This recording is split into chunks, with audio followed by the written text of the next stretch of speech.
I'm going to show you how to apply some leather to a Goldwork design, and I've got this simple little flower design here which has got a really nice gold leaf here and a gold leather piece in the middle of the flower. So the first thing you need is the design, which I've got here, and I'm just going to remove that one out of the way, and you'll need your piece of fabric which you're going to lay over the top. Now I tend to use a pencil, but you could use a gold pen to mark your design on, and I'm just going to pop on the design very quickly. So there you go, the design is on there now. I've done it very faintly because you're the only person that needs to see it. You don't want to do it too heavy, just in case you miss the lines when you're counting the cord on later or applying the gold leather. You don't actually want to see those lines. Place your backing fabric behind, pop your design on top, and then you're going to need a ring to put your work into. So I've wrapped the inside of this ring. I like to wrap the inside of my ring because it means that the fabric can't move once I've positioned it inside the ring. And then I'm going to pop this ring on top and give it a good hard push, and then I'm going to tighten up this, and I'm going to pull all the edges. Make sure you go all the way around the edges, because if you pull from one side you will distort the design you've drawn on there. And when you get back to the beginning, it should sound like a drum. It's nice and tight in there, and there shouldn't be any creases on the back of your work either. The next thing we need to do is you need a small piece of paper, and we need to trace off these templates, which are normally available with the kit, or it will direct you to actually trace one of these off of the main pattern. So I'm just going to draw that leaf off, and make sure you stay exactly on the lines, otherwise you're going to make it too big. And we've got a circle here. Okay, once we've done that, I'm just going to put top on each one so that I know that the leather should be looking at me this way up, because sometimes the curve on a leaf on that side is different from the curve on the leaf on this side. And once I cut this out, if I haven't got top on there, I can't tell which side up. And then sometimes what it does is you can see the drawn line later on because you've reversed it over. So I'm just going to cut those out. And here's two that I did earlier. So here's my little templates. We can take that away now. So I've got my little templates here. Now, normally when you cut leather, it will tell you to cut a piece of leather the exact size and two receding pieces of felt. And quite often I'm asked, well, how do you do that? So here's my lovely shiny piece of leather. And what I'm going to do is I want a leaf and a middle to my flower on the gold. So I'm very organised about it. I tend to pick up my piece, my template, I hold on to it, and then I slide it behind so that I know when I cut it out, my leather is going to be the right way.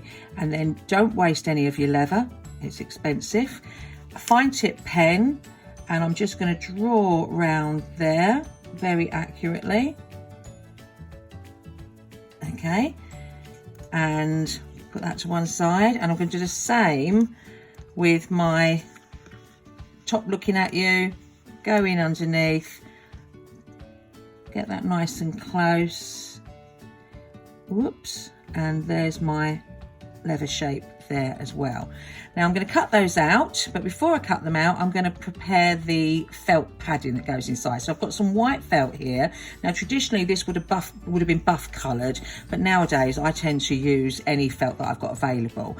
Now the two receding pieces of felt, we've got to do a similar sort of thing. So I'm just going to put T on my felt there so I know it's the top. I'm going to slide in from underneath, and I'm going to draw around this twice, because there's no other way of doing this that I know. If you know a better way, then that's fine, but this is the way I organise myself. So I draw two shapes in felt, and then I cut the first one out just on the inside of the line, about a millimetre or two in. And when I've cut that one out, I then cut the second one out, except I come further in. So what I get in the end is something that looks like this. So if I pull this forward, now what I've done here is I've stacked them up so that I can see that it's going to work, because there is nothing more frustrating than actually applying all of your padding to that area, putting your gold piece of leather over the top and finding that your padding's too big and your leather doesn't cover it. So what I do, I prepare each piece of my leather work like this that you can see here, and that means that, look, I can see the steps. So I've got my leather is at the bottom there, looking up at me. Then I've got my first piece of receding felt and my last piece. And you should get little steps up. And it's the same with the circle, except it's much fiddlier. Now, once I've got it like that, I know that everything is going to fit. So how do we go about putting that onto our embroidery? Right, we're going to put this leaf into position on our embroidery, so you'll need a nice fine needle. I like between needles because they're sort of fine enough that they pierce the leather, but they're small enough and stubby enough that I can hold on to them in my fingers and they don't bend. And I've got in there about a 10-inch length of gold cotton. And you can use other things to apply it with, but you never use a metallic thread because a metallic thread is not strong enough to hold the leather to your work.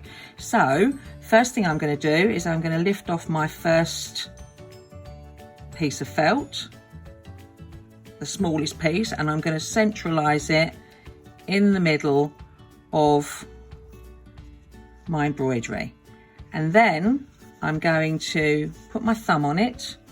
I'm going to come up on the edge of the felt and take a downward stab stitch into the edge of it.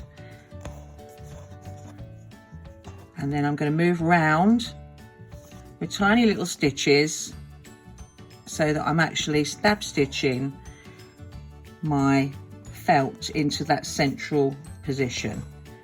I hope you can see that. Now I'm going to work my way all the way around there. So I'll be back in a minute.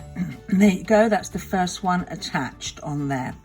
Then I'm going to pick up my second piece of felt and I'm going to place that over the top, and it should be sitting just within your drawn lines because it is slightly smaller. And again, pop your thumb on it. And I do tend to start on the longer edges and in the middle. I never start on a point. It's a bit of a disaster. Whoops. And you can, that's the only problem, you can catch up. There we go, pull that down. Okay, and again, we're going to work our way around, taking our time.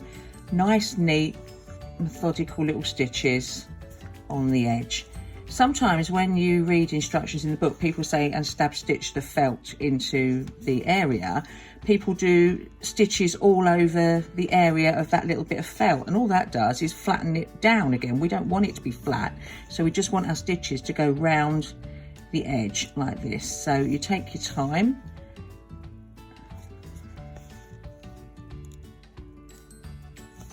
And I'm just going to whiz around there, and I'll be back again in a minute. All the way around there, and you can already see that that felt's beginning to dome up. So now to get your leather on, so pick up your last piece of leather, and pop it over the top, and it should sit nicely just on top, and you can see that it's just covering the lines and we can't see any of the felt.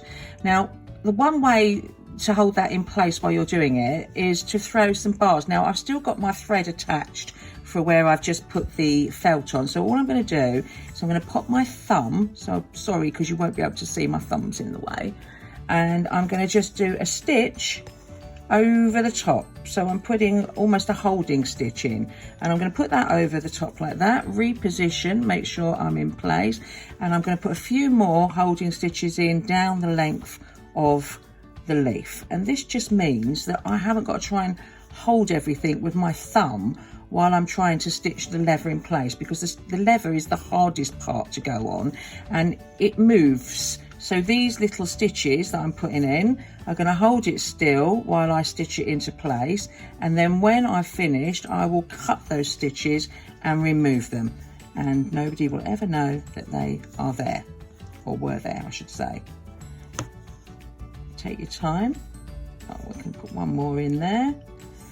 Now at this point, if you've got any thread left, I would actually secure off on the back, so turn over, and just secure that in the back there, because we need to put a fresh length on, because we do not want to be stopping and starting as we go round our leather. So I have my needle threaded with a new thread, and I'm going to start just in the middle on the long side of the leaf, and I'm going to come up as close to the leather as I can. Never come through the leather from the bottom upwards, because you'll push the leather away from you. So come up next to it and pull your thread through, and then I've turned my needle over so that I've got it and securely, and I can then come onto the edge of my leather, and I'm taking about 1 millimetre and I'm pushing down, and I'm going to take that stitch and pull the thread through, and then I'm going to move about 1 millimetre along, come up as close to the leather as I can, turn my needle over so that I've got it firmly in my hands, and come in on the edge of the leather about 1 millimetre and push down. Now you may need a thimble for this. I don't use a thimble. I have gardening hands and they're quite tough, so I don't find it a problem, but some people may need a thimble to help push down as they do this. So come up as close on the leather to the leather as you can, and then you see me turn it over, and I've got firm control of that needle as I push it down. Now the difficulty with this is we want the stitches to be nice and even all the way around, so you've got to pay attention and eyeball it all the time. If you're too close to the edge of the leather when you take the stitch, it will rip through the leather and your stitch will tear through and you won't have made a stitch. If you go too far in on the leather, then you're going to notice the stitches even more. So it's just trying to find the right look and eyeballing it all the time. When you approach those stitches that are holding stitches, try and go either side of them. And it takes quite a while to put the leather on, but it's so worth it, the effect. And never start on a point. Never start on a point here. It's a disaster. Well, that's what I find anyway. Always start on an easy edge so you can get a real run into what you're trying to do. And by the time you get to a point, you have a little bit more understanding of how you're going to go about taking the stitch. And you'll begin to see that leather doming as you work your way along. So I'm just going to finish this for you. I'll be back in a moment. Right, I've sewn all the way around there with my stitches, and you can see that as I've worked my way up the other side, can you see this lovely dome effect that's appeared here? So all I need to do now is to snip out these little holding stitches. So you just snip them out and release them, and you should end up with a nice padded shape, and that's a lot easier than trying to keep your finger on it all the time. Okay, just needs a little bit more tidying up there, but look at that. That's a lovely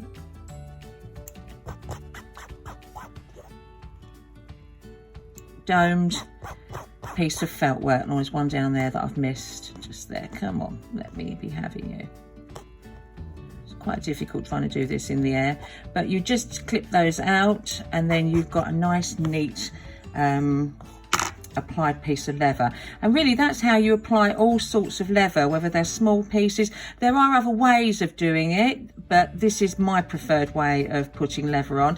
Now as you get really good and your stitches become even, you don't necessarily have to put an edging around that leaf, but in this particular design it's got a couch line, so when we couch up here, I will just couch around the edge of that shape as well, and that will tidy that up completely. So if you for the first time you find your stitches are a little bit uneven, don't panic, because you've got a second chance to tidy that up and hide it with your couching stitches. So I hope that's made it all a little bit easier for those of you that have never applied gold leather to an embroidery before, and by all means try out any other method as well to see which one suits you best. But as I said, this is my preferred way of putting leather on, and I hope this little video helps those of you that, you know, find trying to understand instructions from a book a little bit more difficult, whereas a visual thing thing is sometimes a lot easier. So I hope that helps you all, and I will go on and I will hopefully make a few more little videos, maybe show you how to do the couching and some of the other techniques. Bye for now.